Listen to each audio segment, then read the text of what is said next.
with me is Ma'am Kharla Zamudio, and she already passed the NCLEX, and we'd like to know how everything went, how was her experience with regard to the NCLEX preparation.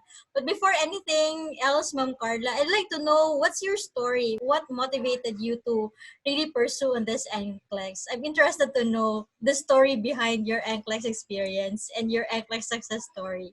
Well, good afternoon. Hi, Ma'am Rich. Hi, everybody. I'm a graduate of 2010, year 2010. So, nung nag-start ako way back, 2017 ba, Ma'am Rich? 2018? 2018 ata. Nung Yeah. nag-process ako, nag-start akong mag-process. Tapos, para pag-iisipin mo, ang tagal from 2010 to 2018, bakit ngayon ko lang naisip? Parang ganon. Totoo. Actually, yung papa ko talaga, siya ang nag-push sa akin. When he went there, meron kasi kaming paper noon na sana makakaalis kaming lahat. Kaya lang, apparently, lahat sila na-approve. Ako lang ang na-deny. Yes, kasi nag-overage.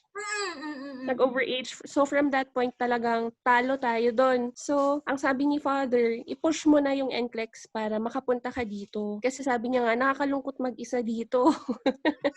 Kaya sabi niya, push natin yung NCLEX, sabi niya. So, mag-exam ka, i-push mo ulit. So, ang daming mong iniisip kasi parang wow, 8 years has passed, tapos magtitake ka ulit ng exam. Tapos lahat ulit from your first year to your fourth year up to your boards. Kailangan mong aralin ulit. Isiksik ulit for such span of months time na kailangan mo. And iisipin mo pa. Ang hirap kasi, Ma'am Rach, kasi full-time nurse ka, may sideline ka. Meron pa akong maliit na chikiting na kailangan asikasuhin. Saan ba or daughter? Malaki na siya ngayon, 6 na po. Daughter, 6 years old na. Oo. So parang you really have to fit in everything. Ang hirap mag-balance ng time pag ang dami mong role sa buhay. Pero kakayanin naman. So si Papa mo talaga yung parang nag-motivate sa iyo na yes, siya talaga. Life is better here than in the Philippines. Opo. So parang siya ang nagsabi. So nung nalaman niya that you already passed the NCLEX, ano sabi niya? When I passed, kasi Ma'am reached the NCLEX, he passed away also. Prior to that. Opo.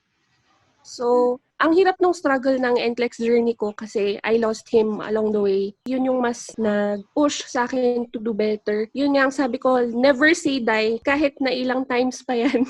It was not an easy journey, pero never say die. Lagi mo nga sinasabi, Ma'am Rach, basta kaya mo na, okay ka na, push ulit. Parang find your strength ulit para recover.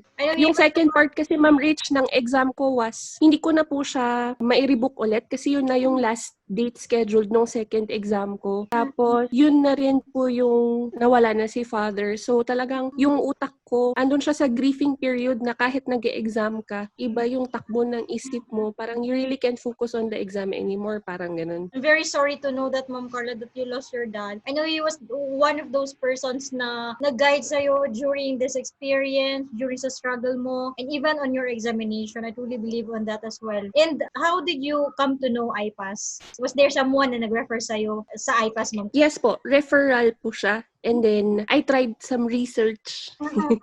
Did a lot of feedback takings para makita ko po kung talagang okay naman. And then, we started with the processing last 2018. Yes, I think so, opo. And then, ilang months before ka na-approve for your application? Ang bilis, Ma'am Rach, kasi nag-start tayo ng 2018 ng January. Tapos, parang 4 months lang tayo nag-pass ng everything, ng papers, tapos applications para lang ma-complete natin yung eligibility. After po natin, a month after po nating na-file up lahat ng papers, dumating po agad yung eligibility ko. Oh, that's fast pala. We applied through Texas Board of Nursing, right? Yes po. So, like, ilang months yung preparation mo for your examination? Like, nag-start ka ba ng review right after na na-approve ka na? Or even before pa na na-approve yung application mo, on the process pa lang, you started already the review? Nung nag-start po akong mag-process ng January, nag-start na rin po akong maghanap ng materials na magiging okay para sa akin. Pero from the time na nag-process tayo hanggang sa nag-exam po ako, parang halos 1 taon din po. Kasi nga, dahil dun sa journey na nangyari, sa struggles na, yun nga, dumagdag yung kay father na he passed away. Tapos, naghanap ulit ako ng parang period time para itulak ulit yung sarili ko and to try the exam one more time, parang gano'n. And after that, yun na. So you were very affected during the preparation because of yung challenge na meron ka, Ma'am Carl. Sobra, Ma'am Rich. So did you lose your focus? Opo, talaga. As Like, in, parang nawala ako, Ma'am Rich, nawalan ako ng motivation, nawalan ako ng drive. Kasi parang sabi ko, bakit mo pa ipupush kung yung rason from the start, yun man yung nawala sa'yo. Parang ganun. So what was the turning point? Bakit you still continued the examination even na parang somehow nawala yung momentum, nawala yung focus mo? Ano yung Napaginipan ko siya, Ma'am Rich.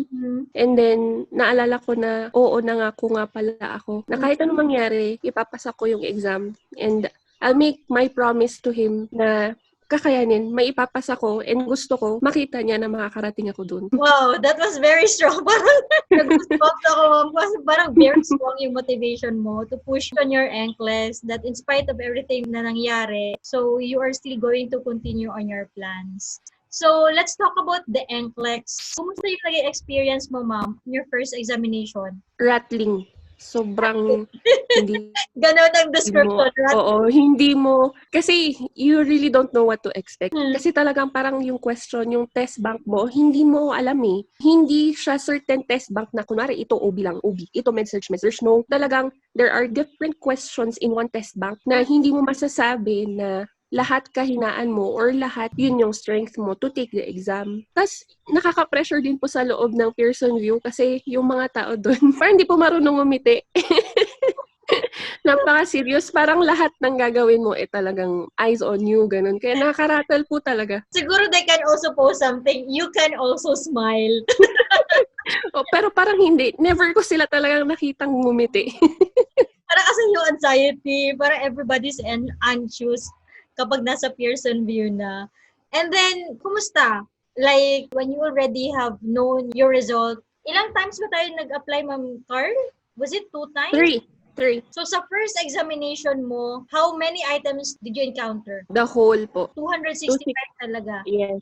What was your 265. feeling during that time na umabot siya na 265? Was it 6 hours also? Opo, 6 hours. Oh, 6 yeah, that's hours. experience. Tapos sabi ko, oh my God. Sabi ko, okay, binibigyan niya ako ng chance. So, ipakita mo na kaya mo. Pakita mo. Patunayan mo sa computer na to na kaya mo. Patunayan mo sa kanya na kaya mo. Pero, yun nga, after the first exam, hindi tayo pinalad. Grabe yun talaga yung hardest feeling of them all, Ma'am Rich. Parang never po akong nakaramdam ng ganun kasakit na failure sa isang exam. Pero siya rin yung nag-push ulit sa'yo to do better. Kasi parang it's testing you eh. It's not really kung ano yung alam mo, ano yung kaya mo, but your determination to do so, na kakayanin mo yung exam. Yes, I also feel the same way, Ma'am Carl. Like after 3 days, I was very depressed because nga na-fail ako. But then I have to pick up myself kasi ito yung gusto ko. This is what I want in my life. I want to become a USRN. So I really have to pursue on this. So on your second examination, anong difference nung preparation mo, Ma'am, on your first and your second examination? The second examination naman, Ma'am Rich, it was a little bit lighter because you already have a background of how the exam goes, how the questions are, yung what to expect kasi you already did it firsthand. So this time, parang it was a little bit lighter. Pero yun nga, still, dahil dun ka nangyari kay father on the second part of the exam, I think talaga hindi ako nakapag-focus clearly on that. Kasi kauuwi ko lang yata noon, Ma'am Rich. Inuwi ko si father. Tapos parang 2 weeks after, mag-e-exam na po ako. I see. So, did you pass on your second examination ba, Ma'am Carl? No, Ma'am. But what was the difference on the preparation? May binago ka ba on the preparation? Yes, kasi po, yung material na ginamit ko on the first examination, I think doon po talaga ako medyo nag-alangan kasi parang it was not updated. Tapos, I simply relied on one material, yun lang po. And then, nung sa second na examination preparation, doon ko na po nalaman ang presence ni U-World, tapos ni na Saunders. Yan. So, nag-iba po ako ng tactic. Trinay ko po na i-introduce yung sarili ko sa kanila para pag nagamay ko, mas magiging better. So, ginamit mo na on your second preparation where you World and Saunders. Yes And po. then on the first day, nag-review center ka ba or wala mang? Yes po. Okay, nag-review center ka. And then, on your second preparation, hindi pa rin tayo nakakuha ng pass result. Yes po. So, I think this story is very inspiring because there's a lot of NCLEX takers as well, Ma'am Carl, na they also have the same experience as you do. Like, kasi ang passing rate ng NCLEX is about 36 to 38% lang. And then, hindi naman always na on the first try nakukuha talaga. Yes. So, Opo. yun nga yun, this would be very helpful for them also to realize na kahit ganun yung experience nila, they can still pursue on their goal. Yes. So on your Opo. second examination, Ma'am Carl, nung nalaman mo yung result na examination mo, what was on your thoughts during that time? Alam ko na po, tanggap ko po yung second mom reach.